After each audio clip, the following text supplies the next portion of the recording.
காலை வணக்கம் ஃப்ரெண்ட்ஸ். இன்றைக்கி காலையில் டிஃபனுக்கு இது நேற்று நைட்டு வச்ச மீன் குழம்பு. மறுநாள் சாப்பிட்டாலும் அவ்வளோ டேஸ்ட்டாக இருக்கும் சொல்லிட்டு இது டிஃபனுக்கு தோசைக்கு இது வச்சுருக்கேன். இது சாதம் இப்போ தான் சூடாக இருக்குது. மீன் வறுவல் மத்தி மீன். இது மத்தியானம் லஞ்சுக்கு சாதம் மத்தி மீன், சிறுபருப்பு கொஞ்சம் அப்படி திக்காக செஞ்சால் அவ்வளோ டேஸ்ட்டாக இருக்கும். இது மத்தியானம் லஞ்சுக்கு செஞ்சுருக்கேன். இது காலையிலக்கு டீ. இன்றைக்கி பசங்களுக்கு காலையில் டீ தோசை. இது நாங்கள் குடிக்கிறதுக்கு இது கசாயம். இது சோம்பு,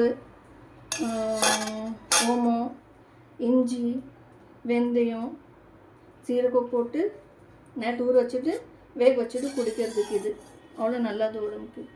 வீடியோ பிடிச்சா லைக் ஷேர் கமெண்ட் பண்ணுங்கள். பாய். வாங்க சாப்பிட்லாம்.